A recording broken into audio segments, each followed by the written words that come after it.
How close can I get my mic? Without it being in shot. Okay, it's in shot there. Hopefully. I think my volume levels seem adequate. Right, it is up.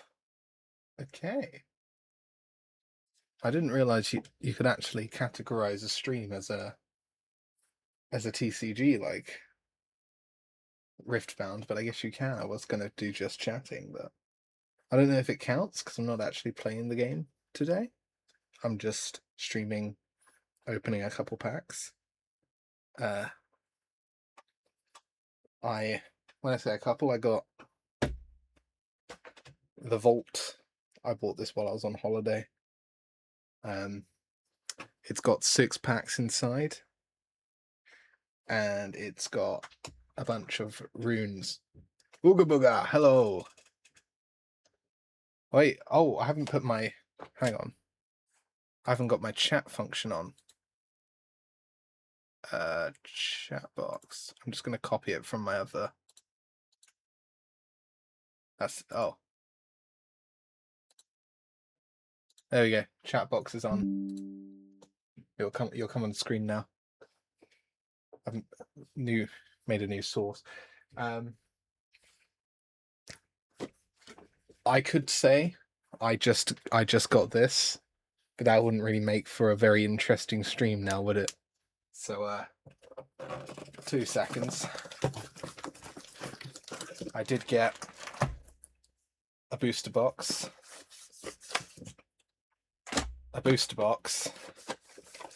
And a booster box. There is a reason I have this much. Basically, I like to open 1 pack a day. It's sort of a nice thing I like to do for myself because I like to collect Riftbound. But I realized I was doing the maths a few weeks ago as the new Vendetta series comes out. Well, it has just come out. I realized if I was to open a pack a day, I would actually just continue being a whole series behind, and I'd end up paying a marked up cost. So I realized that the best way to save money is to actually just buy a load now, so then I'm up to date because I've got Vendetta. I'm going to start opening a pack a day again, and I can just open all of this at once.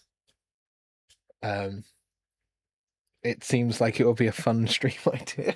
I don't know how long this is actually going to take to do, because I think I did the maths, about 1,000 cards. I think there's 24 packs. That's 36, 40, 42. My maths might be flawed there. 42 plus 6, that's 48. No, that's completely off. That is very off. That is 67. There's 78 cards packs in this. I haven't done maths in a while. Where's my knife? Can I show a knife on stream? If it's a small crafts knife, can I show that? I don't see why not. It's not exactly a dangerous weapon. It's just a short little dinky blade. Actually, I don't need one yet because I'm not opening these booster boxes just now. I'll put those away, and I'll start this. I saw this. They started selling these for the series, and I think these are brilliant. Durian mukbang. I'm not going to open a single pack of durian candies. Thank you very much. That just. I've not smelt it myself, but I've heard from secondhand accounts that is a terrible idea. I've seen, so these are the vaults, as they call them, and it comes with. I wouldn't mind trying the fruit. I don't know what the fruit actually is. These come with 6 packs of cards and a bunch of runes, which I believe the idea behind this is so you can make a whole deck just from buying 1 box. And I guess it's sort of like a pre-release set. Ooh, it comes with a full art card. of Vi. And she's like the face of this series, the Unleashed series. Here are the 6-packs. Oh, hang on. I've got some promo. There's a promo item in here.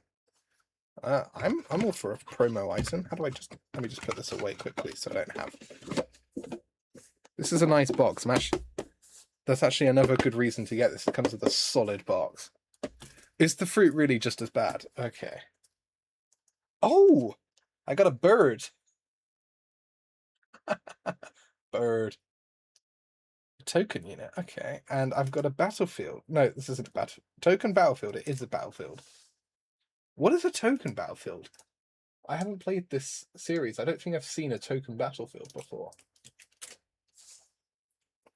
Collecting Ritfbound initially was just because I liked League of Legends artwork and I really liked Arcane, and I wanted something to collect.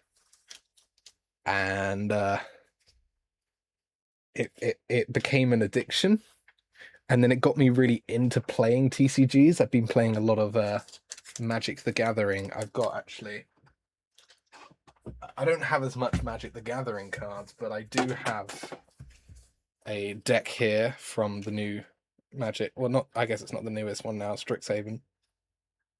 And I got Ruther. I bought the Ruther pre-con, and I've been playing with it. I've been trying to like put different cards into it because I went to a pre-release event. My first time ever playing a TCG was at a pre-release event, and it was good fun. I actually won a game out of about 9. I won 1, so I'm not that good. But I got a free pack as well from doing that. I'm going to open this first. I think what I'm going to do is eventually I'm going to sleeve up all these cards. I like to sleeve up all my cards. But I am not going to do that all on stream because that'll just take 5 years. Okay, so the token battlefields are part of the token. These are all the same token. I've never seen a token battlefield before. I don't know if that's new to this series or not. I guess it's not new anymore because this is last series. Hence why I'm opening up 3 booster boxes. I don't even know if I can do this all on one stream. We're going to see how quickly I get through this. And if it takes like 5 years, then I will do it in a second part. I've also got some other stuff to do on stream. I've made this top-down setup, which is great because then I don't have to show my face and I can still show you what I'm doing. But I've got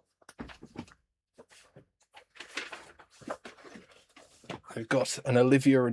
Oh, I'm going to need to move that camera up if I'm going to build this. I've got an Olivia Rodrigo Lego set, which I got today. I went to the Olivia Rodrigo pop-up, only to find that they didn't sell the Olivia Rodrigo Lego sets at the Olivia Rodrigo Lego pop-up. So I went to Leicester Square and I went to the Lego store and I bought them. I've got another one as well.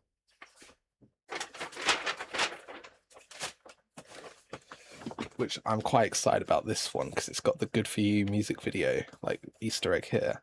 I think it's just got the 1 minifigure, this one. The other one's got 2. So this is like her Sour tour. I guess these 2 are Guts, and then Sour. There's nothing about her new album in Lego sets, which is kind of a shame because they were all released to coincide with their new album, but there's nothing for her new album. Maybe it will happen, but we've just got like 5 Olivia Rodrigo sets, so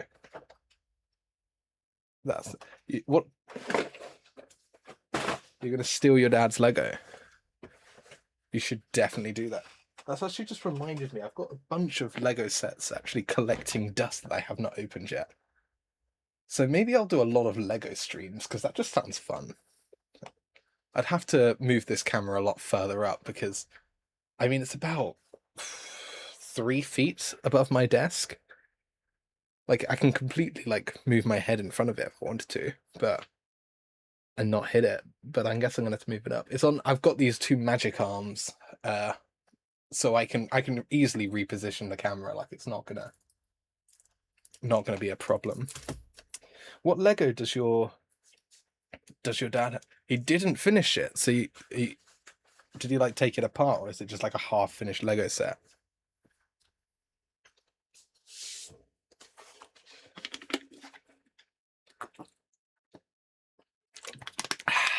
Stay hydrated. It's very warm. Right. I'm hoping it's half. I had a Lego Millennium Falcon back in the day. I've deconstructed it. It's in a box somewhere. I would like to rebuild it when I've got my own place and room. I also had the Death Star as well. I had a few cool sets, and I had the Ghost, which is one of my favorite ships in Star Wars. I'm hoping today to get at least one overnumbered card. I like the overnumbered card. I like the alternate arts as well. Just anything with better art, and it isn't one of those bloody runes that are alternate art, because why? I don't want those. I don't think anyone wants those. They yeah, they look cool, but it's just bringing down your odds of getting actually a cool overnumbered card. Like, I want to see some unique artwork that someone has put a lot of effort into about these characters, because like the characters are really the big thing about collecting. You're not collecting to have all the units or whatever. Like, I keep all of mine. I sleeve all of them because I like the idea of being able to just make a deck on the fly. So I've got a few boxes full of the different series. So I'm going to do that with this series as well. I'm not going to get rid of any of these cards, and I'm not going to be one of these people, like a lot of people who buy Pokemon cards who just buy them to sell them. I'm not doing that. That would be ridiculous. So I guess I'll stop dilly-dallying. I'll just put these off to the side. There's going to be a lot of rubbish at the end of this. I've got actually a bag that I'm going to put all the empty packs into. But I'd like something that I can put in the top loader and be like, yeah, this is a cool card I've got. And the idea of the cards gaining value is cool to me, but it's not something. It's not the reason I'm buying these. It's because I really like the artwork. I don't know if the lighting's very good. I guess you can see what these are unless I hold it at that angle. That's because my giant light. I do need to like put some proper lights on if I'm going to do top-down streams, because I would love to do some Lego building streams. It just sounds really fun. Stalking Wolf. Okay. A champion unit. Kar-Zix. I hope I'm pronouncing that right. And a unit. Rift Herald. Ooh, that is a cool artwork. Go feed your kitty cat. Okay. I think what I'm going to do is I'm going to put all of my champions and legends to one side. So then at the end, I can go through what champions and legends I've got. Because that's really going to be what, like, dictates what sort of decks I can build. I'm going to grab the box and I'm going to put these into. And I'm going to put it somewhere where I can reach it, so I can... Because what's going to happen is all these cards are going to be stacked on my desk and they're just going to slide everywhere. So I'm going to start filing them rather than just stacking them. And then, so yeah, any champions, legends, and rares I'm going to put on the desk. And I'm going to I have so many of these. I don't know why I don't just throw them out. I probably should just bin them all, but oh well, I've got loads. Shadow Watcher, Downstage Dramatics, Revna the Lawkeeper. I'm gonna like horribly butcher some of these names on account of me not actually having played that much League, or the fact that I'm very dyslexic and I just cannot pronounce anything. Dragon Soul Sage, Evershade Stalker. See, I couldn't even say Stalker. Carrion Dredger, Grim Resolve, Black Flame Altar. I do look forward to seeing what sort of decks I can make. Trevor Snoozebottom, Petal Pixie, Smite. Ooh, Bashful Bloom. I have already got this card. I did open a couple of these packs while I was on holiday. Oh, for fuck's... Oh, I just said, I literally just said that I don't want any overnumbered, not overnumbered, alternate art, uh, runes. But I've just got an old. I mean, it's cool looking. It is cool looking. I will give it that. I should. For a while, I was putting these in top loaders because I was like, oh, but they're alternate arts. They're still special, still very rare. And I guess yeah, they are really rare. But I've got loads of them, and I don't want loads of them. I'm gonna put these tokens as well with the box in the box. I will also have to like organize them because I'm going to make sets from them. I'm going to have to, you know, whatchamacallit. I forget the words. Have them organized in card types so I can easily find what I'm looking for. One thing that does bother me with Ritfbound is the decks are a lot smaller than Magic. I quite like the 100 card decks that Magic has because it means you could just really get anything, but Riftbound is half the size. I think it's a 40 card deck, 1 legend, 1 champion, and then 3 battlefields and 12 runes. Been trying to drag some of my friends to come to some events and play Riftbound with me, but they won't do it. They don't want to learn a new card game.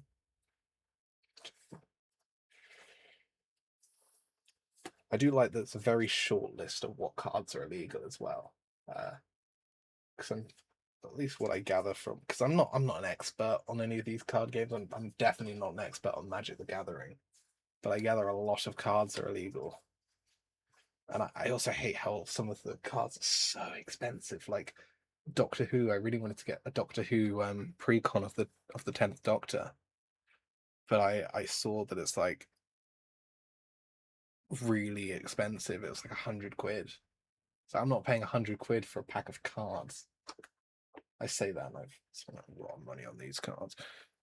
Also, my camera angle is like interesting because the microphone is above this, but because the camera's here, it's out of the focal range, but it is above.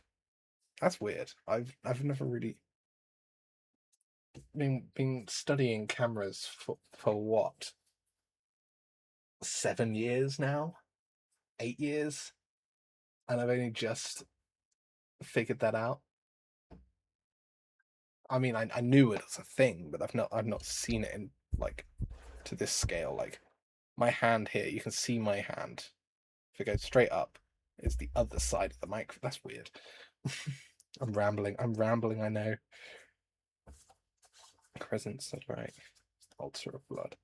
Ooh, hell yeah, legend and a champion. I think I'm also going to sleeve, because I'm going to sleeve all my cards, but I'm going to sleeve the legends and champions as well while I'm here. Because, especially the legends all look cool. Come on. Oh, I put it upside down. I'm clumsy.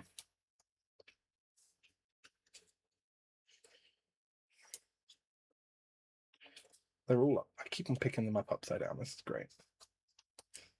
And I look professional.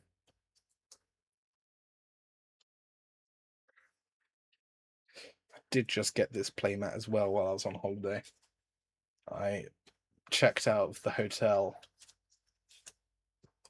10 a.m. and my flight was at midnight, and I had nothing to do for the whole day, so I just sat in a TCG shop. And being sat in a TCG shop, you're going to be tempted to spend some money at the TCG shop on, well, you know, TCGs. I don't know entirely how I feel about the opening of these Ritfbound packs, because they got this little pull thing, and I find it never opens cleanly. Thankfully, there's this card to take the brunt of the force, because these fragments are quite flimsy. But they're just reminders on how to play. Frisky Hunter, Ruined Rex, Inferno. Probably should open it a bit more central, shouldn't I? Bewitched Spirit, Shepherd. What if I open it closer? No. So, yeah, like here. This seems fun. Shepherd's Alien, Gemhand Hunter, Crescent Guardian, Scorch Law. Ooh. Amateur Recital. Skyra's Bloom, Fate Weaver, Master Yi, Champion, nice. Conscription, XP tracker, nice. Okay, let's smooth this guy out.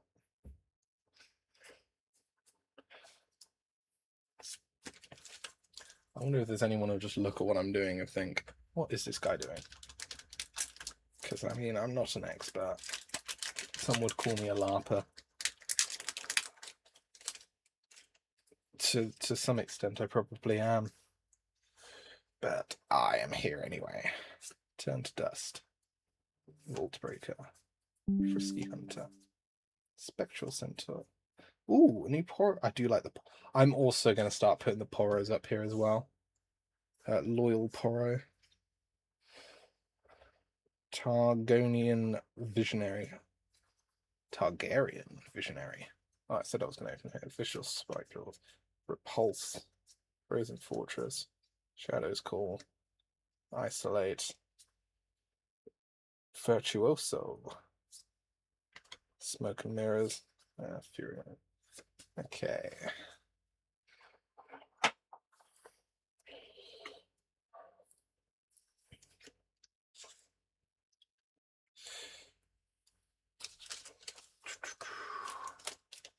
Okay, last one of this 6-pack box before I get to the big ones. Sharkling, Shadow Watcher, Eclipse, Soul Harvest, Hunter's Machete, Megatusk, Crimson Pigeons,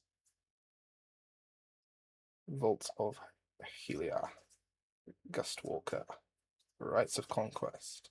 Is that Conquest? Yeah, Conquest. Sacrifice. Sumpworks Map. Oh, ooh, this is a shiny card, but it's a spell. It's a signature spell. But we do like the signature spells. Moonfall and Reflection. Okay. Into the box you go. Okay. Let's get the rubbish.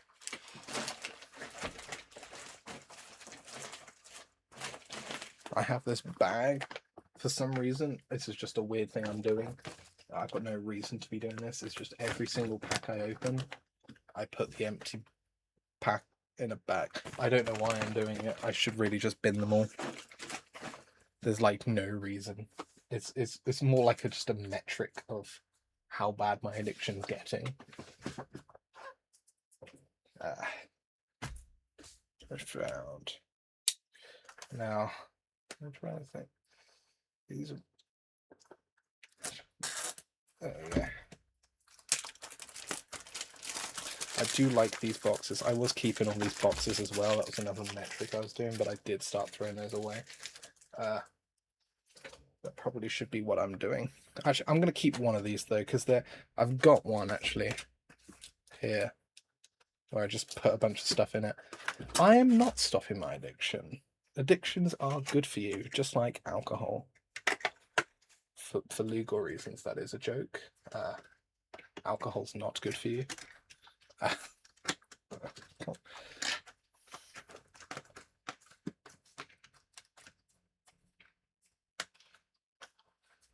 Stalker cards. What's that?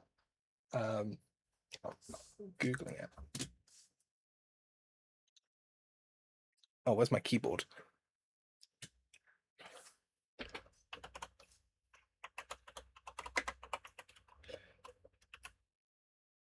It'd be easier to just Google it on my phone at this point. Oh, they do that the Stalker game. I see. Is this like an actual TCG they have? I'm noticing it's all in Ukrainian, which is probably why I've not heard of it. These do look cool though.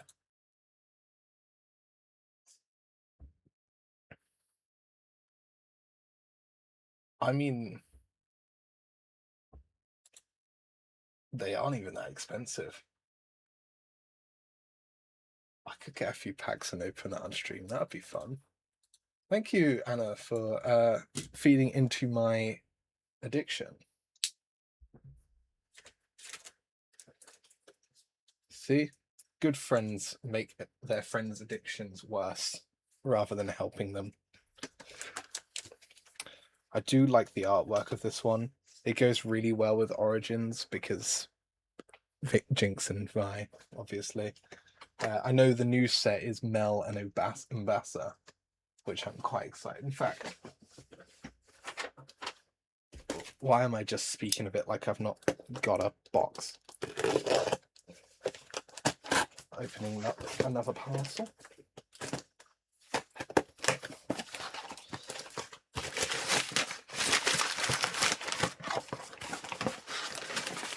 I have got a box of Vendetta.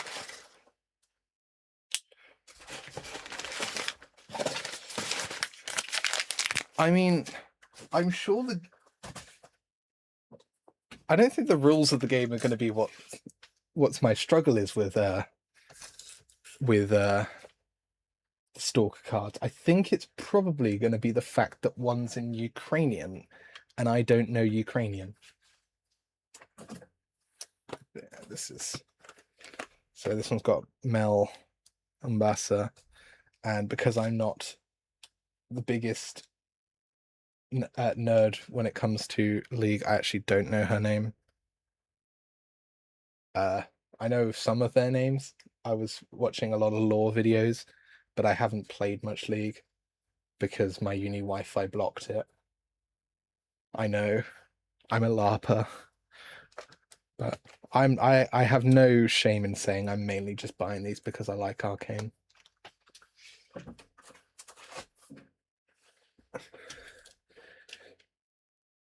I mean, yeah, I'd like to play Stalker. That's on my list. I've got a 2-stream list, and Stalker is on that list.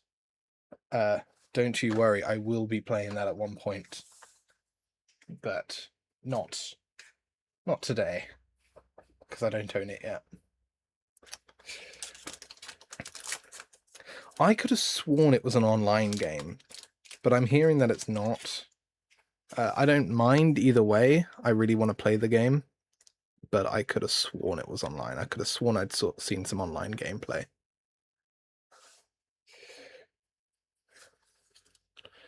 Dramatic Visionary. I'm going to open it here and just... Oh, let's focus. And look at the screen, because then I can ensure that I am opening it where you can see it. I'm not going to read every card because that's just going to take 5 years. Okay, a legend, champion unit, chaos rune.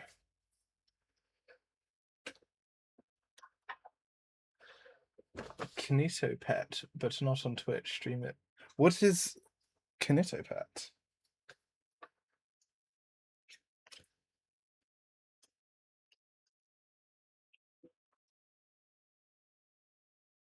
I'm going to find my sleeves now.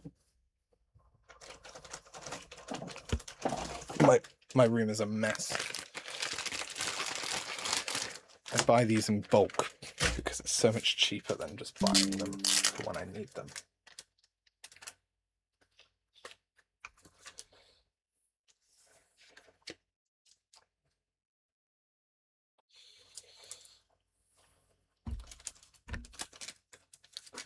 going to sleeve the poros up as well. Keep the poros nice.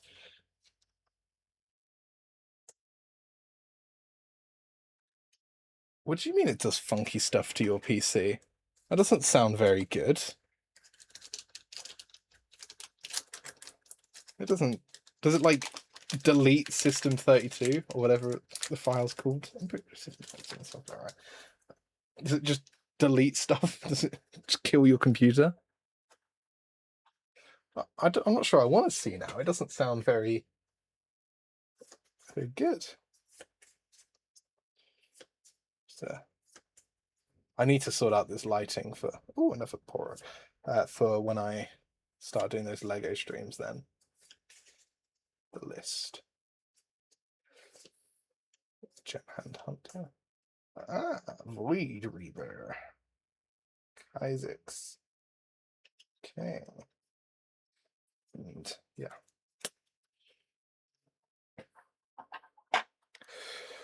Right, where do I put my sleeves? There they are. I'm just sort of looking at these cards and thinking what sort of decks I can make. What sort of characters can I make decks with? Other than Vi and Lilia, I guess Diana's kind of cool. These characters, again, I'm a LARPer. I'm doing it more as how the characters look. They don't strike my attention as much. I'm sure they're pretty good. I heard some good things about the Master Yi decks. I heard they were quite good to make decks from, so I might have a go at that as well. I'm going to have fun making some decks when I have time to go through what I've got. I really should be like inventorying. What's the word for creating an inventory? I guess invoicing. Whatever. I should be keeping inventory of what cards I'm collecting, because it'd make it a lot easier. But I guess I don't know if there's even a system where you can do that. I'm sure someone's made a software for keeping inventory of your cards. Sure. Ruined Rat. I'm going to stop reading them.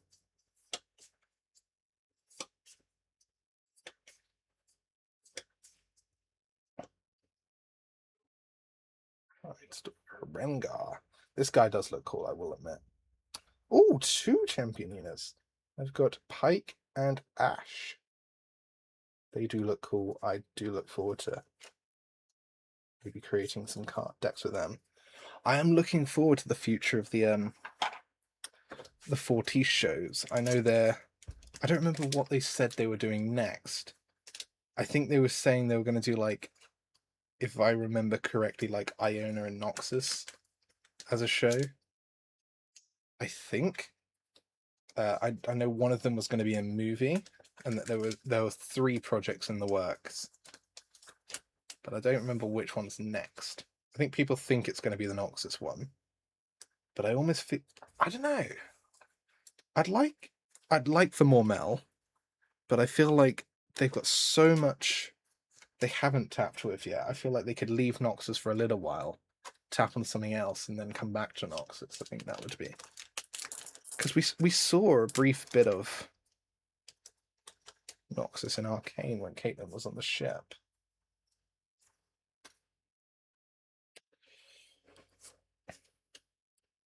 But I mean, Arcane was only like a pocket of the universe, and it's from my understanding, that's what Riot are trying to make the main continuity, which I'm sure has pissed off a lot of League fans. But from what I gather, they retcon a lot. So if they have a main continuity, I guess that it's a lot safer from retcons, especially if it's a show that's bigger than the games. You can have more people annoyed if they try to retcon something.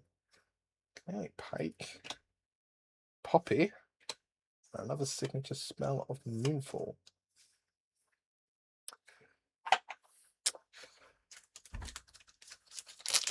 I think this stream's going to turn more into a podcast of me just glazing Arcane.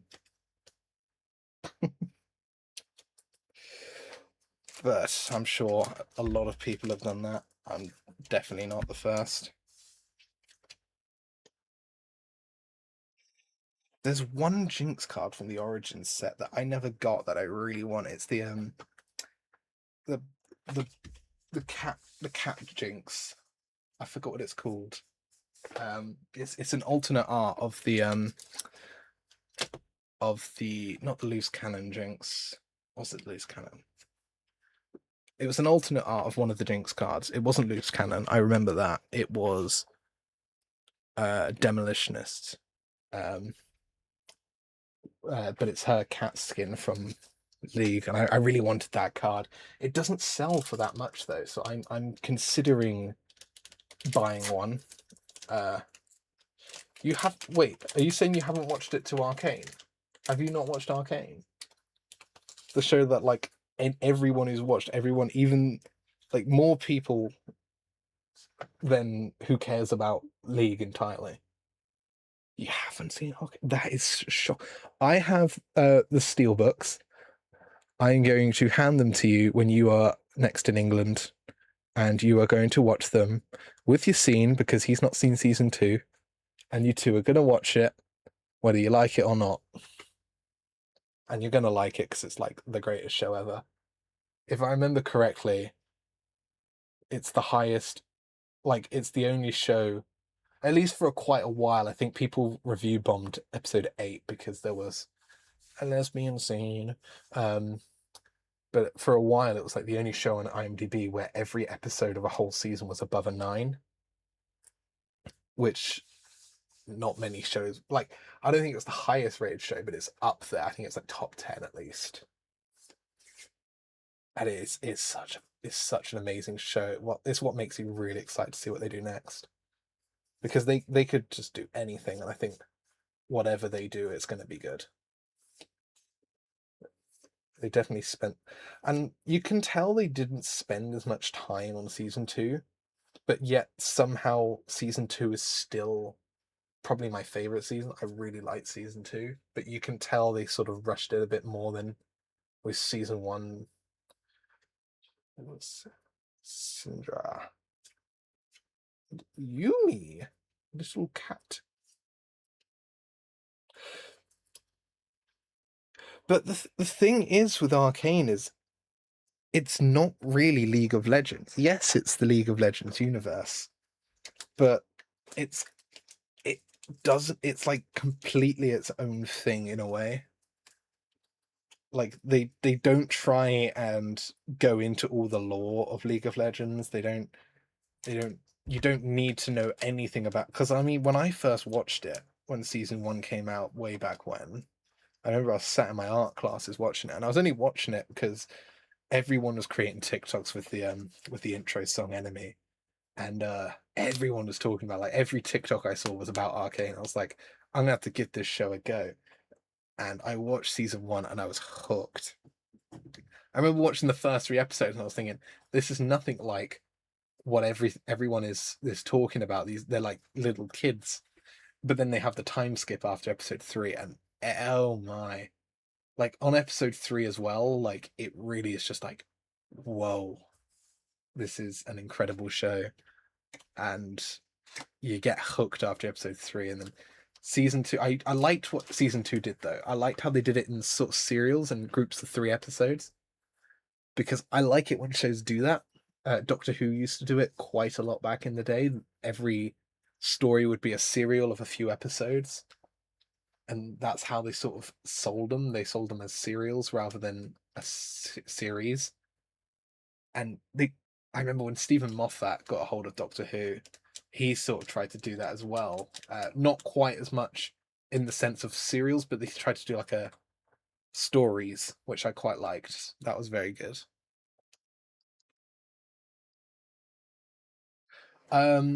Well, you should feel like, whoa, I need to watch it, because it is phenomenal. I don't know anyone who's watched it that didn't think this was the greatest thing ever. I remember my friend Peter. I don't know if Peter. I don't know if you're here. If you're here, say hi.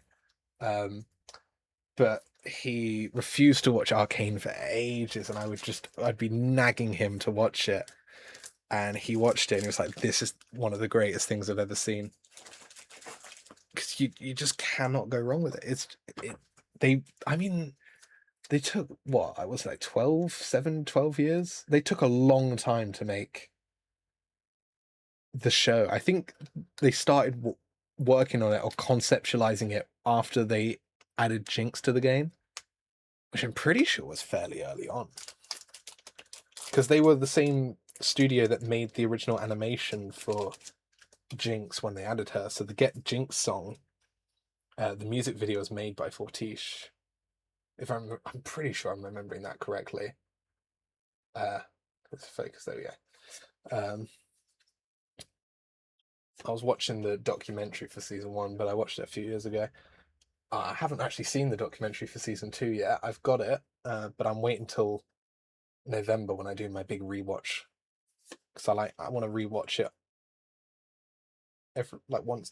I don't want to rewatch shows too often because then you lose the charm of it. It's the same with Hawkeye. I watch it every December for Christmas because it's my favorite Marvel show. People dogged on Hawkeye, but I loved it, and probably because Kate Bishop's my favorite character. But even then, I just love a Christmas show, and I think it being a Marvel Christmas show just really works. It was really fun, and it's so grounded as well. Because all the Marvel products, especially back then, they were trying to outdo Endgame with every film, and it was just, you could tell they weren't getting anywhere with it. And I'm glad now that they're stepping down a little bit with that. I'm saying that as they're about to go into Endgame, and not Endgame, Doomsday, and do like the next big thing. But the last 3 Marvel films have all been a great hit: Spider-Man, Fantastic Four, and Thunderbolts. Like, I've got actually the posters for all, not Spider-Man. I never got that because I was away. Cineworld, they do a poster for every movie, every Marvel movie, and other movies as well. And you could get a free poster when you go to watch it at Cineworld. But I didn't get to see Spider-Man at Cineworld, so I never got the Spider-Man poster. I actually don't even know if they did do a Spider-Man poster. I'd assume they did, but I didn't get to because I was in Spain, so I watched it in a Spanish cinema, and I got a little pin badge. That's all I got for watching Spider-Man. I'm not complaining that much. I would have liked the poster, but I don't have the space for it. So I guess it's not the end of the world. I really liked Fantastic Four. I loved Thunderbolts. I think a lot of people loved Thunderbolts. Everyone went into Thunderbolts thinking it wasn't going to be like the biggest thing ever. They sort of went in because there was a character they liked. Most people, it was Bucky. Everyone else had never heard of the other characters because they hadn't watched the shows. Let's be honest, not many people did. I did because I'm a big nerd, as you can tell by the fact that I'm opening trading card packs. But yeah, I really liked Thunderbolts, and I especially loved Taskmaster's character. She had a great character arc throughout the movie. They definitely didn't do her dirty in that film. What if I watched JoJo? I gotta be honest. A lot of people throughout secondary school would always talk about JoJo's Bizarre Adventure, especially my friend Jojo. I've actually not heard of him in a long time. I probably should see what he's doing with his life. But I never got into it because I never liked the look of the art style. I think with a lot of animated shows, it's the art style which sells me, which is probably what got me with Arcane, because the art style is incredible. And it's probably the only time I will ever compliment something that has been made by the French.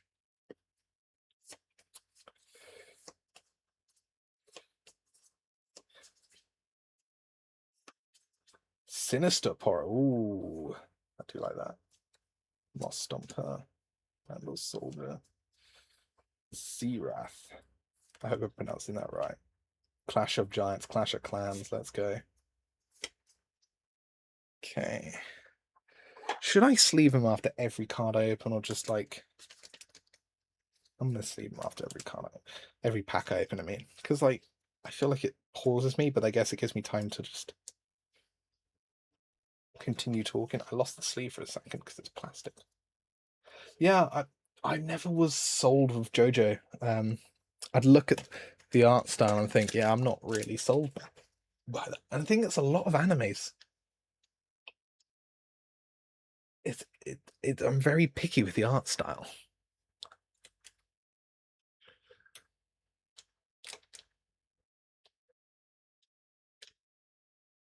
They changed the art style. That's I've not. I don't think I've. I mean, I've barely looked at JoJo, to be honest. I will be honest. I've not really dabbled into it that much. I did try to watch One Piece when I started uni, but I got through like 7 episodes and stopped. So I'm not. I don't know. I would. I would like to try One Piece again. I think I was getting into that for the wrong reason when I did. But yeah, I would like to try One Piece again. That's for sure. And I don't know. I'd have to look at a bit of JoJo to really decide whether that's what I want to watch or not. I can't remember if there's anything else I was trying to watch. Ooh, Vi. I've definitely got a few of this card, but who cares? I do like a Vi card because I can make Vi decks. I they started selling these versus packs, which I think are a lot better than the other packs. I've got an RE pack here. So they were selling these originally, which are 100 art sleeves. I bought these so I can make a few decks of my own, and then. But these are 100 sleeves, which is way more than what you need for a Riftbound deck. This is what you'd need for like a Magic the Gathering deck. But the problem is, these are packs of 2 packs of 50s, which is great, except for the fact that I think it's like 53 cards that you need. I guess.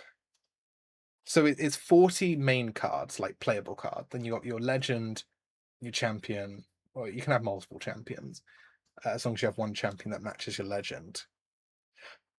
But then it's like, I think it's like 57 cards, plus your like outboard, so that'd be like a few more. So that doesn't quite add up. But I guess your tokens, which aren't really part of your deck, they're more something you have a double-sided, so you put them in clear sleeves. I guess you'd sort of do the same for your battlefields and whatever. So I suppose it's not the worst. You'd put all your playable cards, your legend, and your champions, I guess. And then you'd have a few extra, which I mean you get anyway. Like, I'm sure anyone who's bought a pack of sleeves will know they give you a couple extra sleeves as a. I don't know if it's because they can't count them very well, or they're just doing it to be like, here, you got an extra sleeve in case you lose one or damage one, I guess. But I probably should. I'm pretty sure they it's like a thing they all do. Like I know Dragon Shield do it. I've got a few. I've got my magic cards. These are all in Dragon Shields, and I got a couple extra. Um, and I've got a pack of Supergirl ones that I want to make another magic deck with. But I do like this box for my magic cards. I haven't played with it enough since I've started playing Magic. I got the deck, and then uni ended, and all the people I played Magic with went home. So now I haven't been playing Magic enough. I need to start going out to places. The same with Riftbound. I haven't got anyone to play it with, so I've just sort of been collecting it but not playing it. And I don't want to play it online. I don't want to be because I don't like the idea of playing it online. I want to like have that tactile interaction where you're talking to someone and you're learning from them. Because I like that about the card games. That was what I really loved about playing Magic, especially at the pre-release events. I'm just going to read back on what you said, Anna. Season 1, they were giant guys, but in the last season they have less muscular bodies. So the creator makes references from fashion magazines, and the part about Italy, it even makes sense. The looks like the models, say, styles a bit changed. Oh, that's kind of cool. I don't like season 1, so you need to see that. See, a lot. I mean, I'm just as guilty. But when you try and get someone into a show, you always have to say, "Oh yeah, you got to get through this bit at the start, or you won't be hooked right away." And that's probably the worst thing about trying to convince someone to watch a show you love, because like Star Wars Rebels and the Clone Wars, I adore those shows, especially Rebels, because that was my childhood. But it's impossible to sell those shows to anyone because the beginnings of both of them, the shows clearly hadn't found their footing. Like Rebels, it doesn't for me it doesn't get good until about halfway through season two, and then the Clone Wars. I mean, I wouldn't say I wouldn't say you'd get hooked until about season four when Maul gets introduced, and then it gets really good. But like that's the thing with shows. If you're trying to get someone into it, you've got to tell them, "Oh no, just get past this bit, and then you'll enjoy it." And it's so hard to convince people of that because no one wants to watch something they're not going to enjoy just for the off chance that they might enjoy the next bit. But I get what you're saying. I will definitely, when I have time. I'm currently watching all the Netflix shows of Marvel again because I watched them when they came out, and it's been so many years now. I've completely forgotten everything about them, and they're becoming a bit more relevant with Daredevil and the Punisher showing up a lot.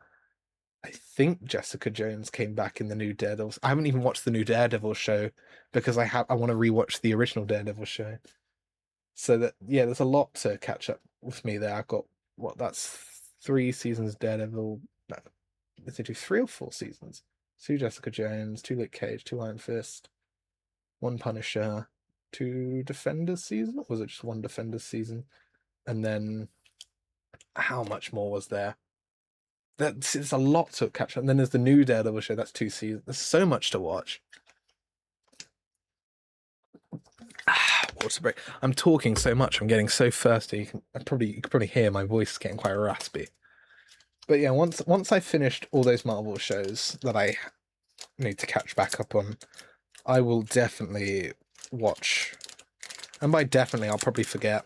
So you'll have to remind me next time you see me to watch JoJo. Oh, something full art. It looked like it was at the very end, which means I think it's an alternate art of a rune, which I really hope it isn't because it's the exact thing I said I don't want. Because they are cool. I will give it that. They are very cool looking, but they aren't. I think they're a waste of the rarity and like how rare you're gonna find other rare cards. Shadow Isles units. I think they should change the rarity of these. I think they're really cool looking, but I don't think they should be treated as alternate arts. I think they should be a lower rarity, but like kind of like how I think Magic, they have a lot of basic like lands that are got fancy artworks. I think they should do it more like that and just like not call them alternate arts because the alternate arts is a whole rarity of cards. Oh, I don't think I got one actually. Yeah, I think I saw that one and thought it was the last one in the deck. Okay, that's made me a bit happier. Like these are cool. They are cool looking, but they are not worth taking up a spot in the rarity of trying to find other cards. I guess it does make the other rare cards more valuable though, but other than knowing for me that they are valuable, they aren't actually like I'm never gonna sell these cards. They're probably gonna end up being something that gets inherited after I die. Like someone who has like a big Pokemon card collection. That's if this game ever like really stick. I think because League is such a big thing, they've got Valorant, they've got 2XKO, they've got Teamfight Tactics, they've got Arcane. It's such a big franchise. I think these are here to stay. But I don't think they're ever going to be as big as Magic and Pokemon. I think they're definitely up there. I think they've surpassed Lorcana and Star Wars Unleashed. I don't, other than the fact that Disney have the budget and so Star Wars Unleashed and Lorcana are everywhere, I never hear anyone actually buying them. I don't really see anyone buying them, that's for sure. But I'm not one to judge. I think the Lorcana cards are cool. I'm just not a fan of all the Disney stuff. And I'd love to get into Star Wars Unleashed, but I'm restraining myself because I'm already buying this, and I'm buying like I've got a few packs of Riftbound, not Riftbound Magic, but I only buy these when I want to try and find some more cards to play with. If I'm at a TCG shop, I'll buy some cards. I bought this while I was in Rotterdam because it was actually a decent price. I've always seen these for like £50 a pack. I got this for like 20. I was like, okay, why not? I got the 12th Doctor in this, which is my favorite Doctor, so I'm actually really happy about this. I'm going to find a way to build him into a deck. I would have loved the Miku cards, but they're so expensive. So, not for me. Eclipse, Sharkling. I want to play some more Magic. I want to find. I know some people who play that. I need to start asking people. It's the social aspect of it that puts me off. It's trying to ask people to say, "Hey, do you want to play this with me?" And then you got to like sit there and talk to them. It's like it's so social. Why would a game primarily popular with socially awkward people require so much social interaction? It's dreadful. It is dreadful.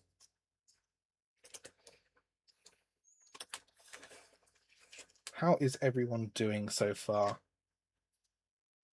Feel free to drop a chat rather than just me talking to myself.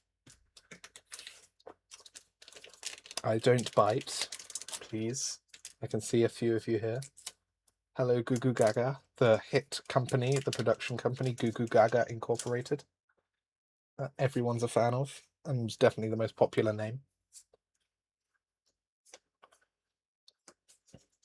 See, I don't really think you can see the cards too well some of the times when I'm opening them. Sometimes I forget to look at the screen, so I can't actually tell if you're able to see what I'm opening, but I hope. I think, I imagine a lot more of you are here for my nonsensical blabbering.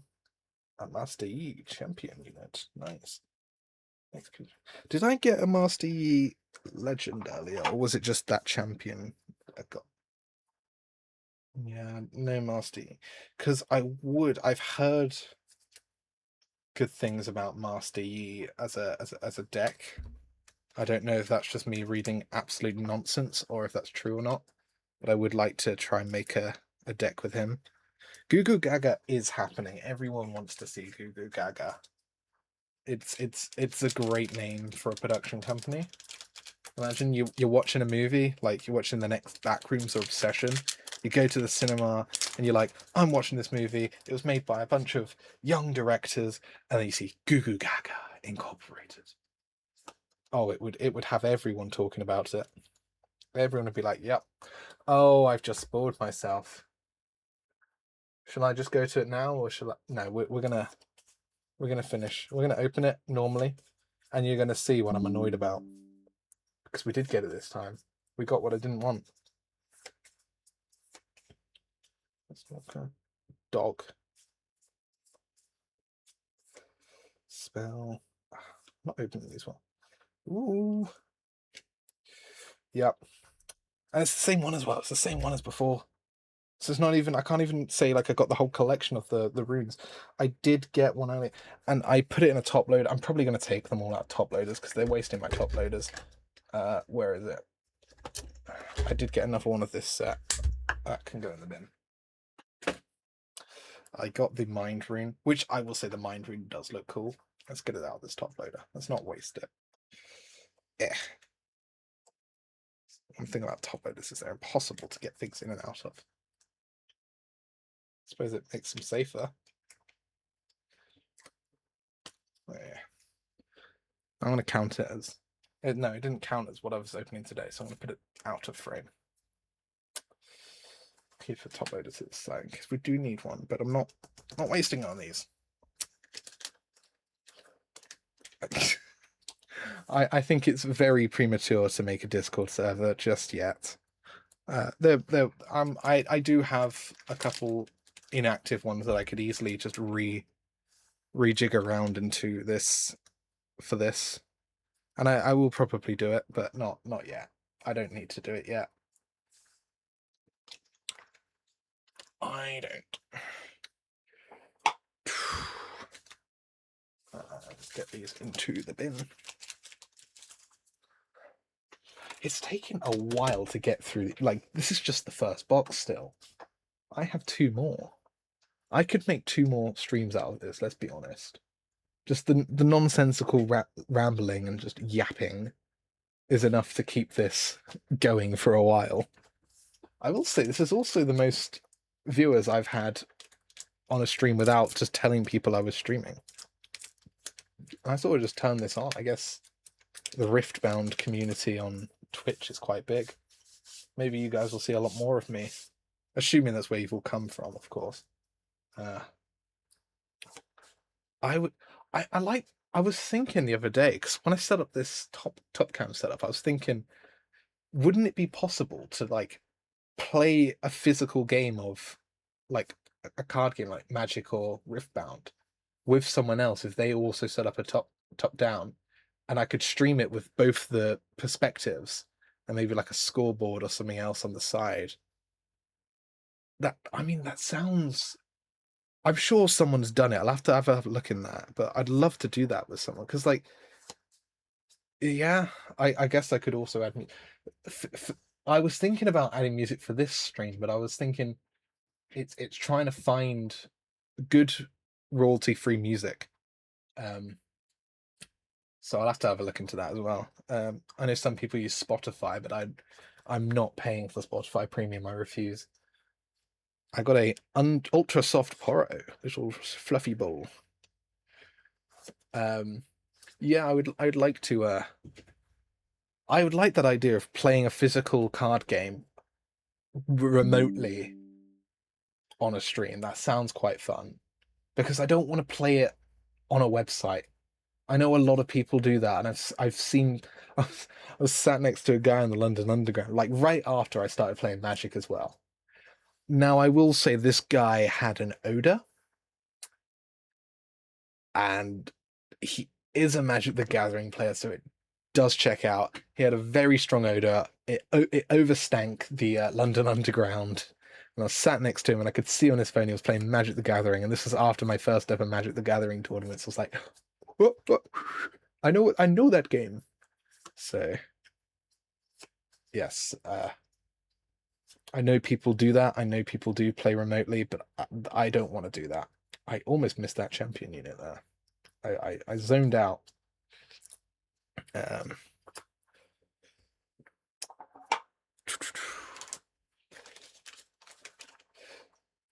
I want to get a Master Yi Legend, please. I'm going to put that on my wish list, Santa. Can you get that for me?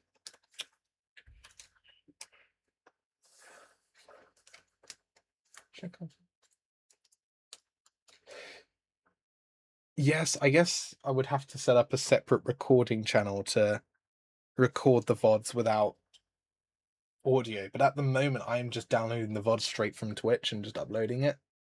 Actually, I have got this stream recording separately. This is the first one I'm actually doing that on because I want to upload it to YouTube, but I want to cut it down. I don't want to have to edit through the bit rate that comes from streaming. So I guess I probably should do that for all my streams then, because then any stream where the Wi-Fi dips out, it's going to be blurry, and then I'm going to upload it like that. So, but then it's storage, and especially nowadays with the RAM and NAND costs and then SSDs going up in price, and then hard drives because everyone's resorting to hard drives because they need bulk storage. Storage is just dreadful at the moment. I'm just resorting to paying for cloud storage because at least companies like Apple and Google are going to be a lot less affected. Not that they aren't affected, they are definitely affected, but they are a lot less affected than the general consumer who cannot afford any components. Like I really want to invest in a NAS. I have so many projects, especially I shoot all my photography in RAW. I shoot my filming I do in quite high codecs. I don't shoot in RAW all the time. Especially my new camera doesn't shoot RAW. I knew that before I bought it, but I wasn't as bothered by that. But just shooting in these high codecs that take up a lot of file space, it makes me really desire an NAS, but I just cannot at the moment justify the price. So I am resorting to I've boosted my Apple iCloud subscription. I'm now paying for I think it's the 6 terabyte, 12 terabyte model. It's like £20 a month, but it's so necessary. Did I get no champions from that? Blimey. Okay. I mean, fair dues.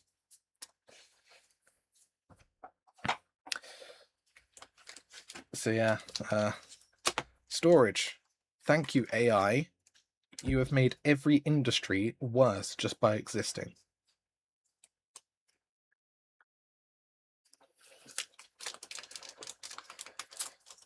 I mean, I don't know. I feel like anyone who actually understands what AI is doesn't support AI. Like, and I'm not on about the woke, like, oh, then they're eating up all the water. Yeah, they're taking up a lot of water, but we're not going to be drinking muddy water in 10 years' time, like some of those TikTokers are saying. But there is genuine impacts from it environmentally, economically, and just like educational wise. Like, people are relying on AI too much, and their knowledge base is just coming from AI, which is just watered down second, third hand knowledge, and it's just going to make people more stupid. Like, some people, rather than using Google, they will use ChatGPT, which, first of all, is like one of the main reasons why AI is just this ridiculous thing, because people are using it too much and they're using it for stupid things. But it's like you're asking a basic question. You're asking a computer to explain it to you, so you're not even explaining it half the time. They're just skipping to the answer, and it's like, well, now you're not even learning anything. This is a nice champion unit. It looks cool.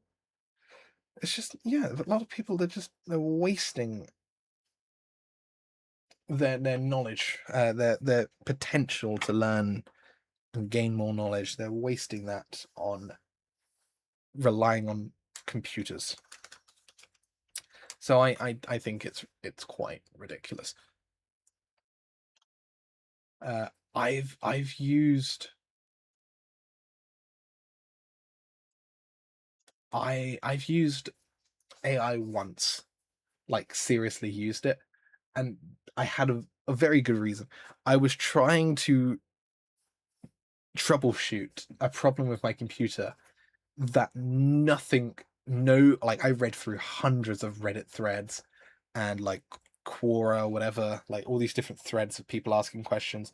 No one could come up with the right idea. I was spiraling, and so I just went to AI for this one issue, and it took me through all the things that I had already read, but like not quite. And it got to where I needed to go, because I gave it my exact specs, where I got the computer from, where the drivers are from, and it realized, oh, these drivers you've got, they're not up to date. And it's like, oh, really? Like the sort of drivers you wouldn't think about, like your Wi-Fi drivers and stuff. And I was thinking, this is like the most trivial thing that no computer company tells you when you're buying a computer. Like, it's like in the fine print, and it's like, okay, like, I get that you got to update all your drivers, but it's not my BIOS drivers, it's not my graphics, it's not like it's something like, and it was causing like issues. Like, it was the Wi-Fi and audio drivers that were the problem.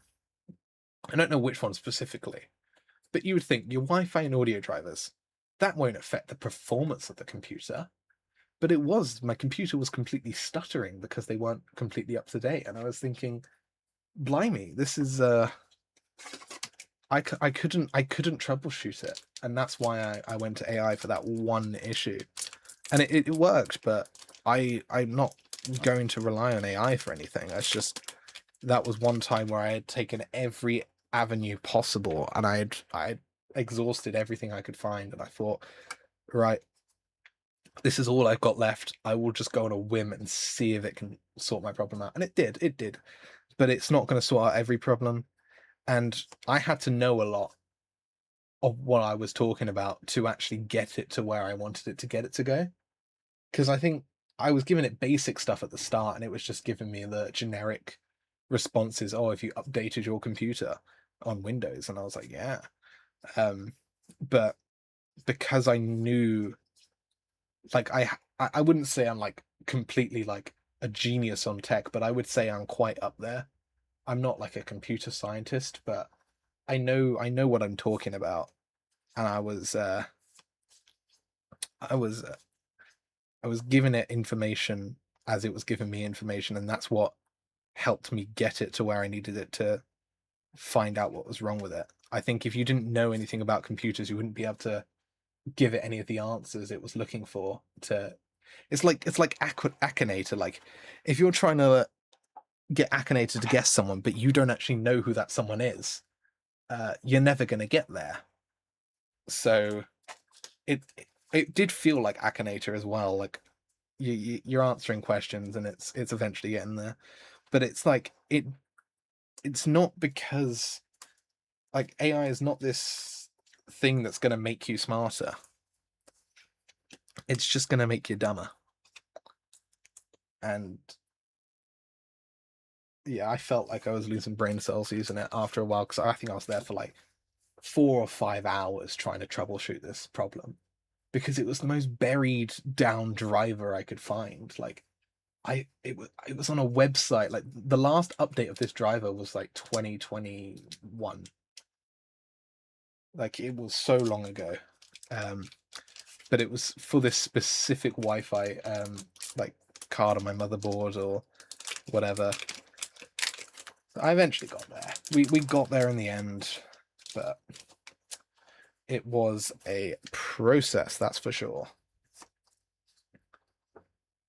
And I will never condone people just using AI because they want to get something easier, like someone who's using it for an essay or a job interview or a personal statement, something like that. Like just put in the effort.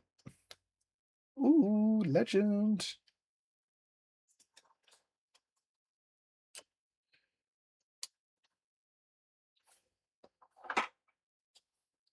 What do you mean AI streamer, by the way?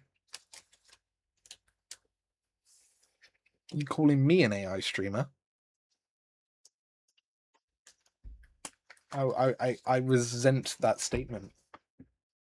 I've seen you use generative AI for your artwork, for your animation. That's a complete that is completely a joke and a lie for legal reasons before that gets clipped out of context.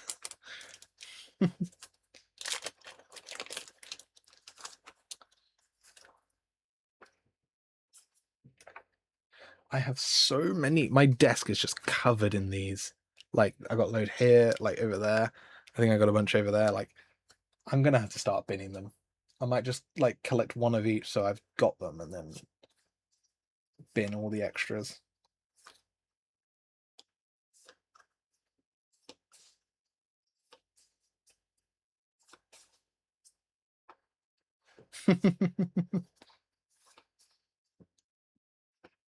Yeah, I think, and I think that's the one thing I could never quite grasp is like everyone in the creative arts industry despises AI. A lot of the people who are very into like the environment also despise AI, but for different reasons. And it's when you're talking to someone outside of those groups, like especially the creative arts, like no one likes AI in the creative arts.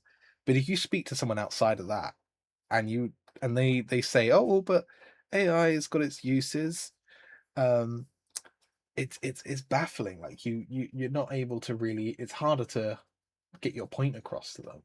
And yes, it's got its uses. Like I liked the early days of AI, where like Nvidia. I remember back in the day they were like testing AI out on their graphics cards, and there was like this site where you could generate, and it was like the most crude thing ever. Like it wasn't realistic, but it was sort of like uncanny, where you could generate like a scenery, and it was all done on your local machine.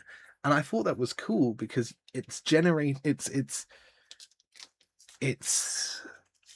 creating it's utilizing what you've already got. So economically it's great, but it also showed like you could build like a home assistant that is localized to your house. But ever since ChatGPT, they've gone completely away from that sort of idea, and they've been building these data centers, and they've been pushing for like generating images and videos, and it's like, I don't want that. You're just making content worse. You're getting rid of real art. Like, I think there's some cool ideas you could do with AI. Like, I remember back in the day there was people trying to make like Jarvis from Iron Man real, and that's cool. That's really cool. And you're creating something that's actually useful. But generative AI, it's not useful. There's no use cases for it. And some people say, oh, but you can use it for concept art. So then you're just getting rid of concept art. Like, you're getting rid of someone's job in any of these senses. But if you're creating like a home assistant that controls your house, like your lights, that's really cool to me. But no one's doing that. Ooh, signature unit. I've never seen a signature unit. I've not seen one of these before. I mean, that is cool though. Daisy. I like that because it's got a poro in it. But yeah, I just don't. I think people have got the complete wrong idea about what AI is meant to be ever since they saw like a few images generated that were like, is that real? Is it not? And then people were like, oh, I don't know. And people thought, oh, this is the future of computing. It's not. No one wants that. Like, I've seen loads of people selling school books, like children's books that are supposed to be educational, but it's just AI generated images. Like, they're not even that like detailed of images. Like, you're just taking a very simple illustration job from someone.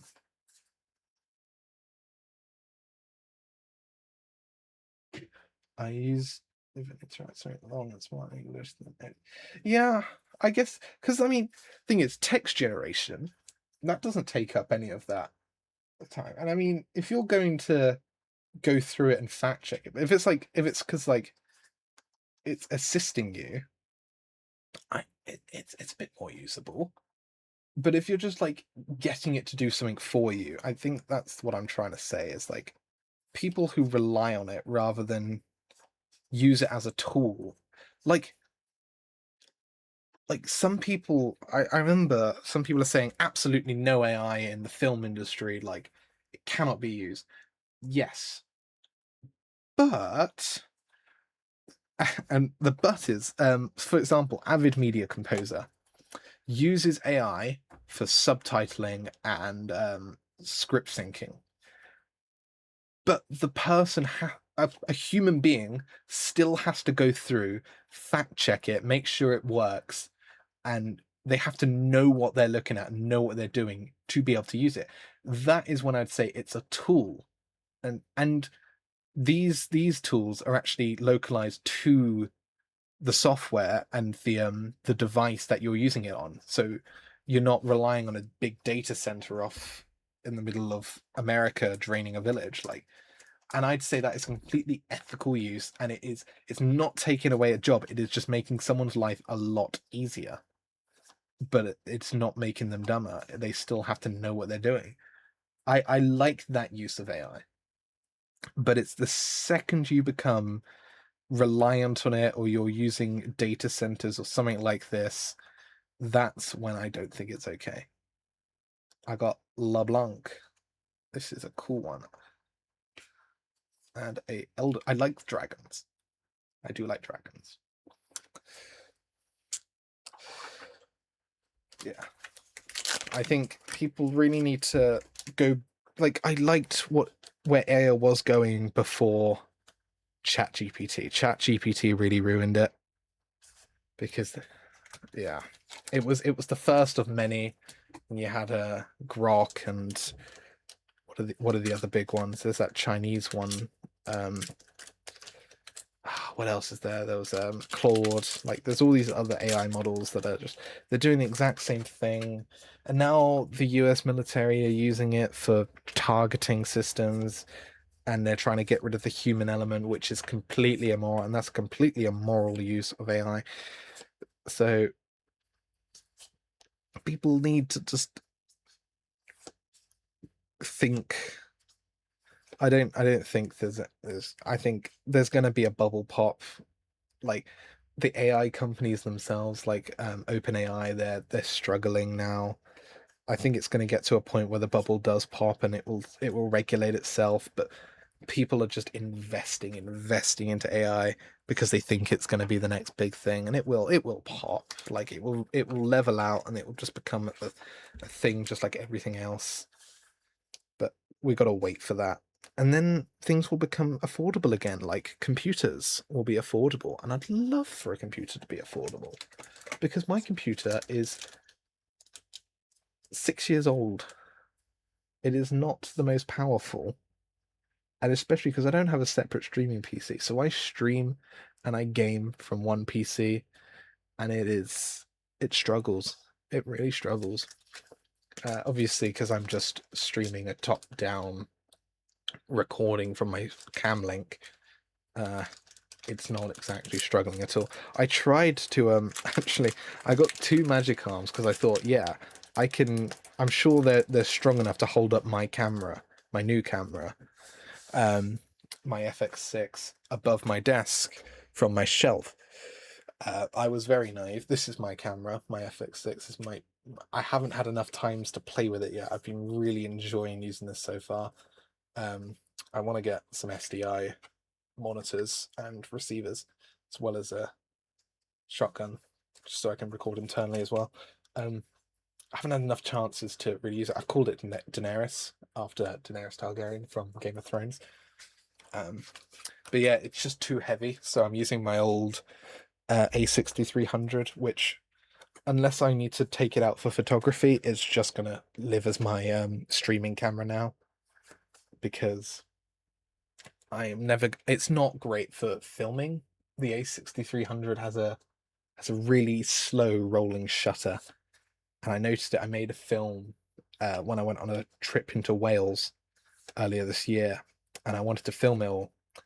And any time I'd be outside walking, and I'm just even the slightest jolt, stuff that wouldn't pick up as a jolt on like something internally stabilized like your phone or a GoPro. The rolling shutter on this thing is so bad, it just looks like jelly and it just wobbles. And I was trying to figure out, I was looking at this, I was like, I have done 3 years of a bachelor's degree in film. I've specialized in the camera and editing sections of these 3 years, and yet somehow I am creating the most dreadful film ever. And I was like beating myself up about it. I was like, this looks horrible. But it was entirely the camera. And it was then I realized, like, I wasn't that bothered about getting a new camera. I was like, it'd be nice to get a new camera, but I'd like to just make some films first. But then I encountered this problem, and I was like, I have to get a camera now. Because I cannot create films. So I got this this FX6, and I was looking at the leaks of the FX5 because I was getting it. The FX5 got leaked the day after I decided I wanted to get a new camera, which is great timing. And I was looking at it, I was like, OpenGate is cool, but I'm never gonna film anamorphic or vertically. And I was like, a lot of the features with the FX5 just weren't selling it to me. And I was more sold by this 6-year-old FX6 because it had internalized ND, it had a more modular system, it used it uses SD, and it has timecode in. Timecode in was one of the biggest selling points, as well as the internal NDs. And that's just why I went for the FX6 rather than the FX5. The FX5 is very cool though. Maybe if I can make filmmaking into a profitable business, I would get that as a B cam or as a behind the scenes like cam for, because I mean, there unfortunately, and I mean unfortunately in the most salty way possible, unfortunately, vertical content is here to stay. I'm really sad. TikTok and Instagram Reels and YouTube Shorts, like, they're not going anywhere. Vine popped, but this isn't this has been around for a lot longer than Vine now. So vertical content is here to stay. So the open gate recording of an FX5 has its uses. I was between the FX6 and the Pixis 12K, but I wasn't too bothered about RAW. I wasn't too bothered about open gate, and I wanted to invest into a Sony ecosystem rather than a Blackmagic. I mean, I've been using Blackmagic. I do love Blackmagic, but I was a bit more sold by Sony. And there's going to be loads of Blackmagic users who think I'm insane for that. And for that, they're probably right. But one of my friends has also just bought a Sony. They were planning on it as well while I was planning on this. So I figured I get a Sony, I can then collaborate with them, and we don't have to worry about our footage looking different because they're shot in different color spaces or the sensors have different color sciences. Like, they are completely compatible together on a project, and that just makes it especially useful in a way. And that's the last pack of this booster. We've been live for an hour and a half. I've gotten 3 alternate arts. So the 3 rare, as what I'm saying is like, this rarity is quite rare. I've got 3 of them in this pack, which checks out, but it's all just, it's the alternate runes. I'm just not bothered by the alternate runes. They're cool. They look really cool, but I don't like the fact that they take up that rarity slot. And I guess, yes, it makes the other cards more valuable, more rare, but I like the artworks. I want to see the artworks so I can display them. And I haven't got a single Master Yi legend either, which means I can't make a Master Yi deck yet, which is sad. You can ask something about the book. Yes, that is absolutely fine. Also, do we think we should open up another booster box? I'm more than happy to. I don't mind rambling for another while. I might take a quick intermission in between to get some drink. But I don't know. Maybe I could split the booster box opening into multiple streams because I quite enjoyed this sort of style of just sitting here chatting while I just do something a bit tactile. I like playing games, but sometimes I just want to sit and talk. I feel like I can't do that while I'm focusing on a game, but it's just a very repetitive movement of opening a card, shoop, shoop, shoop, and then looking at what I got. Can't really do that with a video game. So this is more like a podcast, I say. I think I'm gonna. What time is it actually? I'll judge it by the time. It's 11. Okay. I could open up another pack. But that would leave me with 1 more booster box for another stream. I can do that. I think I have a shorter. Can I post dog drawings that I made to my art station? Ask. Yeah, you can absolutely do that. Like, it's not like a huge thing, this book. It's just a small passion project that's only really being pushed further towards completion in honor of someone who passed. So this isn't like a Disney situation where you're gonna get sued because you've posted the artwork somewhere else. Like, I don't even think the author understands copyright laws. So I think you're okay. Plus, it's your drawings anyway. Like, you haven't sold them, so you have the rights to them.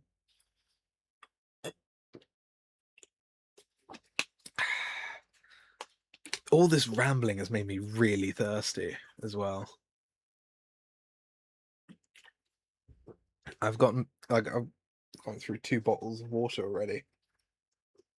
I'm just drinking smart water, which I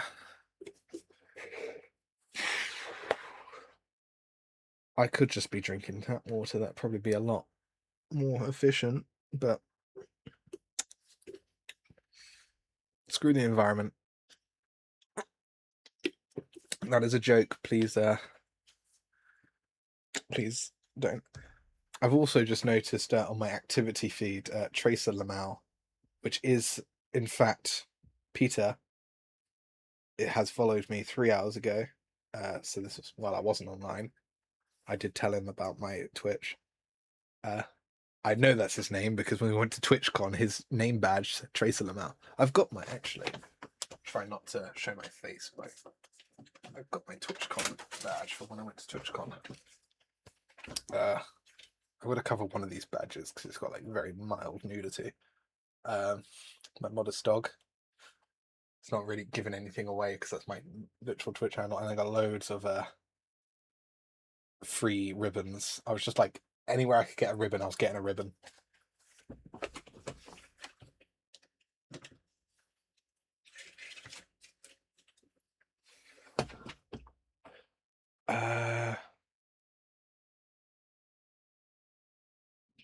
Yeah, I guess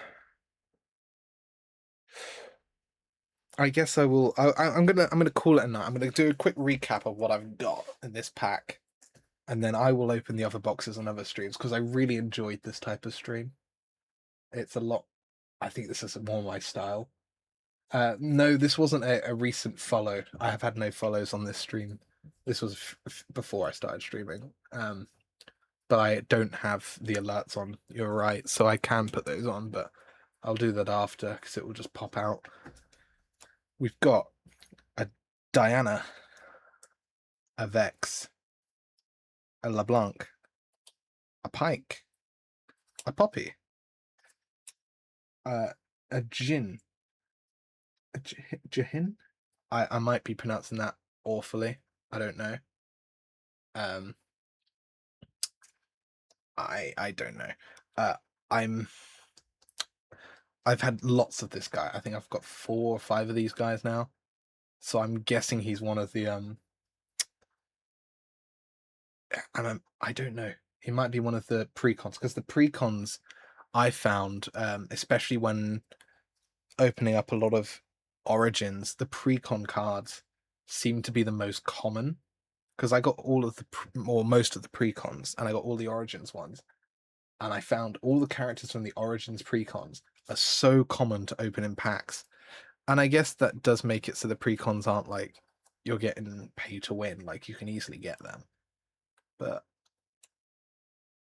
yeah, I don't know where I'm getting with that. Oh, I've got, yeah. So we're already getting onto some doublers here. Ugh.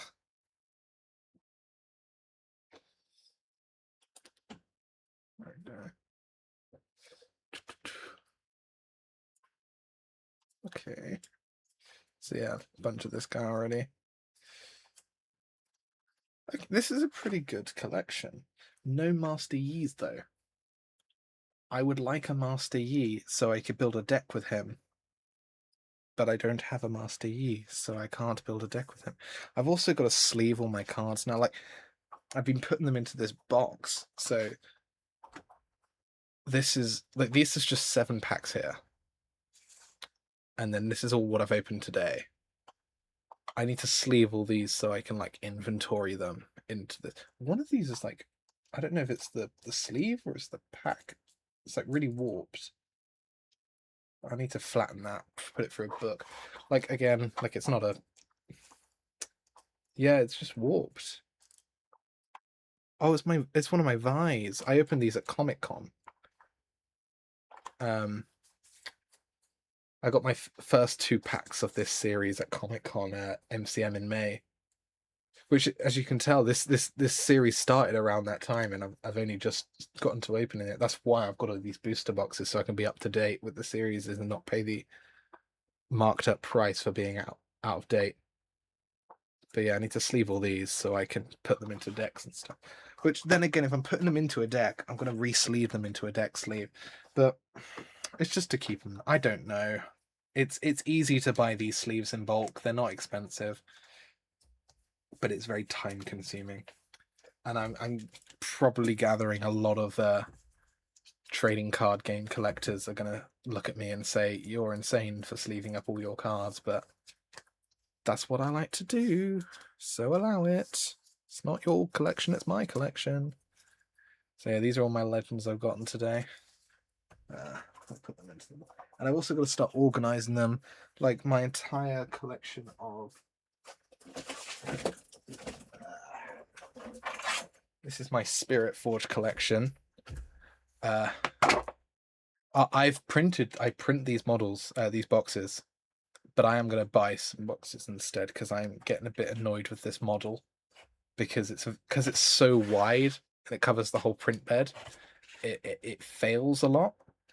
So yeah, it like I've been resorting to the glue technique of just putting glue, and you can tell here that it's just got there's like I was printing some dividers here on my print bed, and so the glue is a bit inconsistent to the rest. You can see that, but I'm not too bothered about it. But this is my Spirit Forge collection of the Spirit Forge series. That's just a token.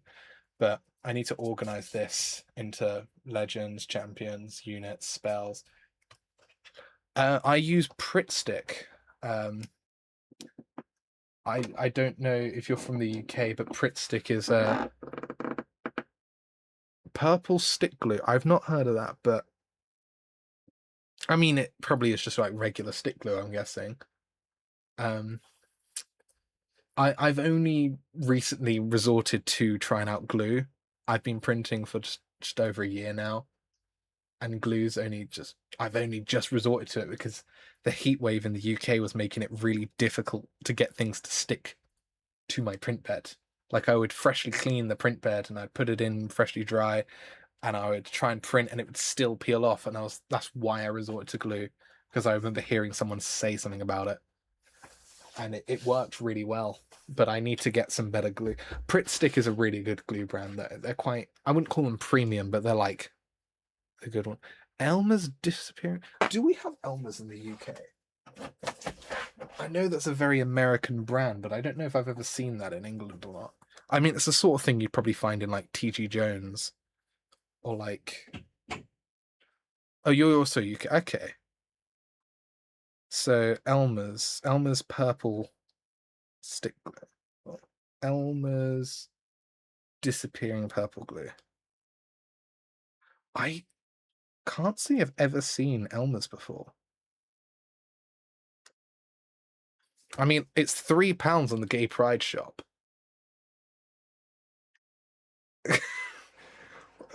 This is a real shop.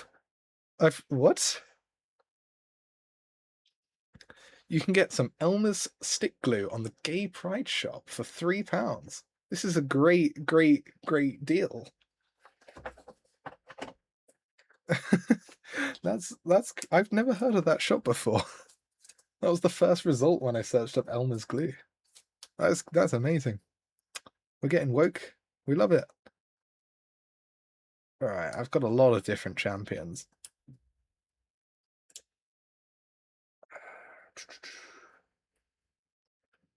I'm just looking at all these. I'm thinking, what sort of decks can I make? I'm just excited to make some decks. I've already got the Vi Precon, so I'm probably not going to make a Vi deck. Although I might want to make my own custom Jinx and Vi deck. I'm going to have to confess something. I've not actually played Ritfbound yet. I've been collecting it because I really love the art, and I'm a psycho for collecting it this much. I will admit I have a problem, but I really want to play Ritfbound. I've been watching lots of videos of people playing it, but I just haven't had anyone to play it with yet because I refuse to play it on a computer. I want to play it physically. But I have been playing Magic the Gathering. I've got my Magic deck here. It's the Ruther Precon from Secrets of Strixhaven, because my first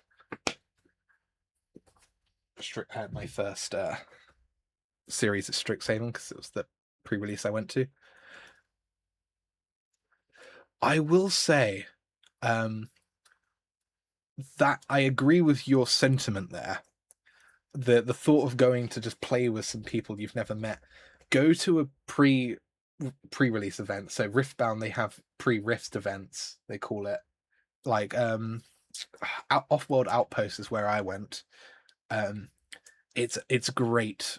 It's a great sort of event because you open some packs, then you you build your deck. You got to like watch a couple videos beforehand of how to do the pre-release events. They seem a little jarring, but like the people next to you, everyone's like a nerd. Everyone's proud to share their knowledge. Everyone wants to share their knowledge. So they're going to be really friendly and they're going to teach you how to play the game while you're playing it with them. And they're not going to let you win, but they're going to teach you and they're going to teach you how to learn from your mistakes as you're playing. So you do learn while you're playing, and it's a lot of fun. I did it with Secrets of Strixhaven, and I've also noticed I did get another alternate art. I didn't notice when I was going through it. Yeah, I was considering going to the Vendetta pre-rift, but I think I was just very busy when it started. Uh, did you build a deck from scratch then? I'm guessing. Did you just get a bunch of packs, or um, did you get like a booster box like I have foolishly gotten so many of? I think this is my seventh booster box now. I think it was like between every 10 or 30. It's one of those two. I really hope it's 10 and not 30. You get like a signature, like on average.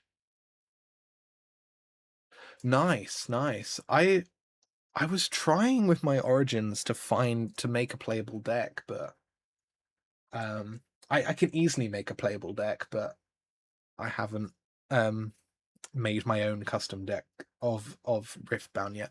I have not pulled a signature. No, I'd love to, but I think buying it for the sole hope of pulling a signature is not the way to go with it. I think it's definitely you buy it because you want to own the cards. I've seen a lot of people like because on the Riftbound subreddit, there's like people who complain. They're like, I've opened this many boxes and I've not got a single signature. I think they're people buying it for the wrong reason, but it's the same with Pokemon. A lot of people buy Pokemon to sell it, but um, I would like a signature. If I got a signature, I would put it up on display and I would look at it. I've got two over numbers. Um, really, 5 boxes of it. I've been restricting myself to 3 boxes of each season. Um, I don't have the storage. Plus, I think once you've opened up like probably like 2 boxes, you've got enough cards to really make decks from. But I mean, I'd love to be able to open that many boxes. Yeah, over numbers were quite. I got really lucky with these over numbers. I got them both in the same box, and these are the only over numbers I've got. Um, this one isn't actually worth much. I found out, but I think this one's like worth like 100, which I thought was quite cool. But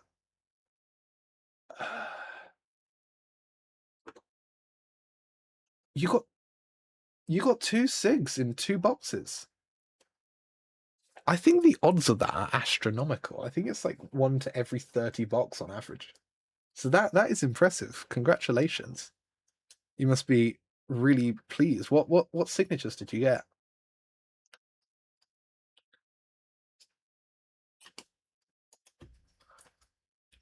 LeBlanc and I would love a LeBlanc. That does that does sound cool. Are you getting them graded, or are you just like have you just put them in a top loader and put them somewhere safe?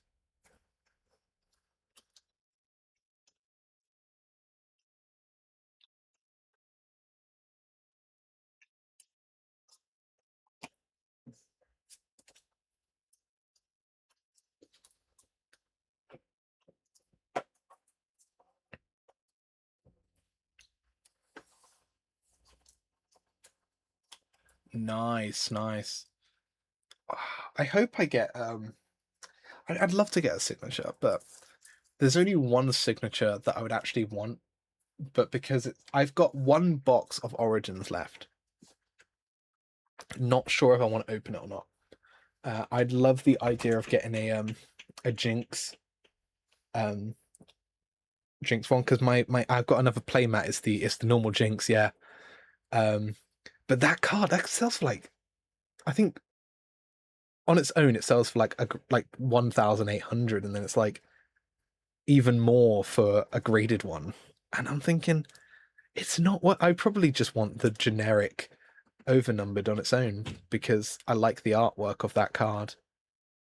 Just the signature's more of like the status piece of saying that's the definitive one. But I'd like the overnumbered on its own, and I really want the Cat Jinx alternate art. That's another card I really want from Origins. That one doesn't sell for too much, so I'm considering just buying it because I think my luck is I probably wouldn't get either in a single box. Let's be honest. So for now, it's just, yeah. See how many of each card I got. I got some ultra soft poros. I think these are the only poros of the season, isn't there? There was only 3. If I remember correctly, there might be more. I'm pretty sure it's just these 3. Am I only got one Sinister?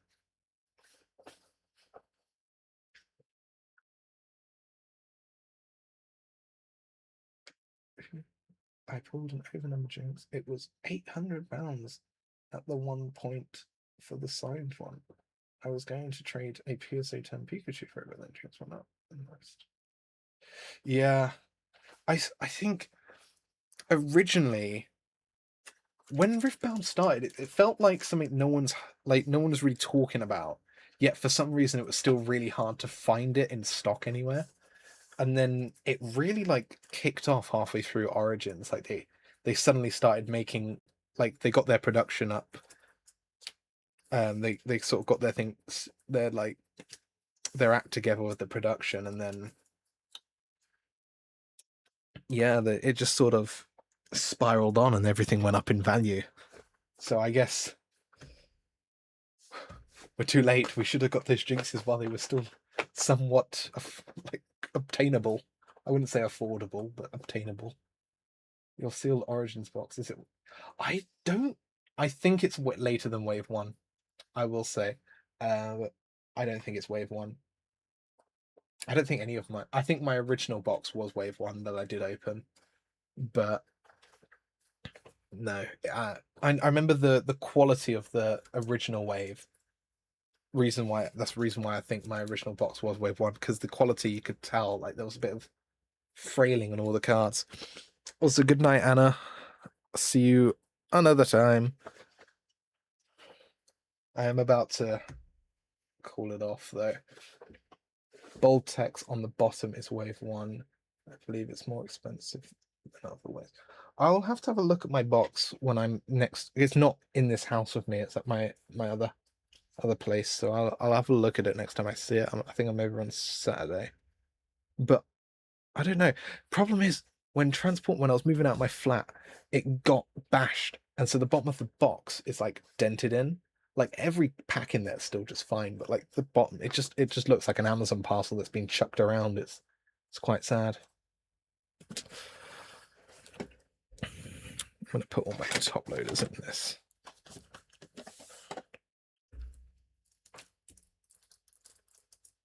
There's a UK Discord for Rift. I didn't know this. I guess I never really think about Discord servers. I sometimes check Reddit, but very rarely. Like I'll usually just check Reddit for like ideas and stuff. But I'll is it easy to find? Is it just like through Discord Discover? Or is it like I've got to like Google it or something?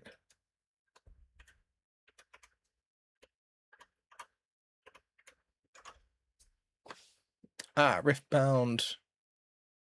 Riftbound France, Riftbound Italia. I don't see Riftbound UK. I'm going to Google it.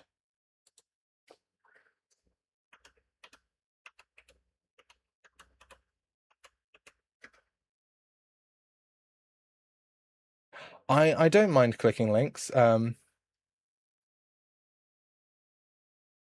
don't think I've got any settings that will stop you.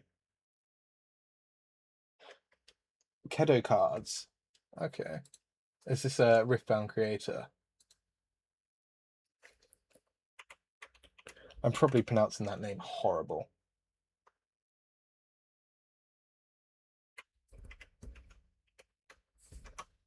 Kedo cards. Pseudo cards. Aha.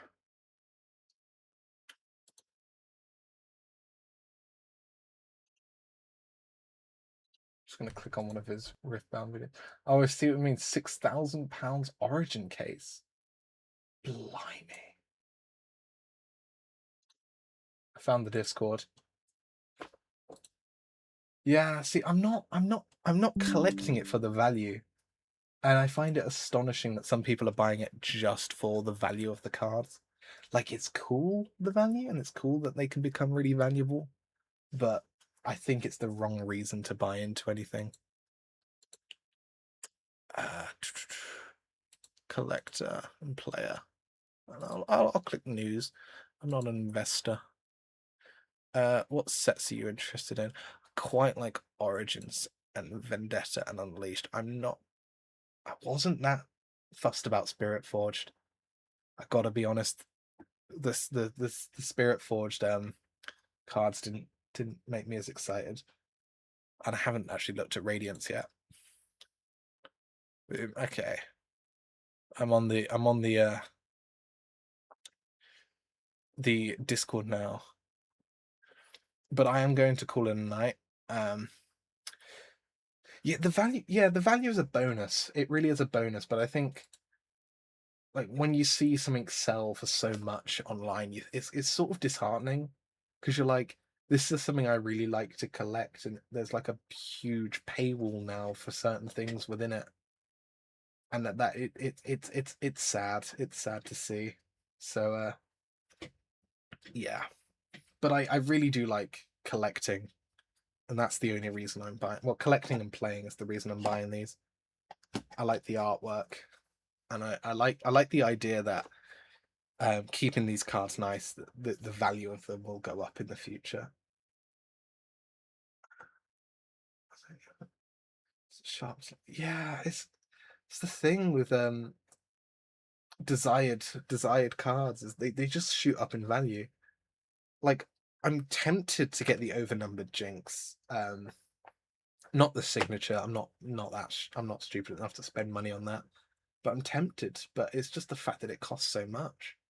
But I'd love to, like, I don't know, put it up on display or something. I think it's more rewarding to pull it. I think the only card that I'm actually tempted to buy is the Cat Jinx, just because I really like the art of that card. But everything else is like I'd rather pull it than pay someone else for their pull. But yeah, I'm going to cut it off there now. It was a pleasure chatting with you, Mr. Ringo. I hope I get to see you around sometime. I'm sure. Are you the same handle on the Discord server as well?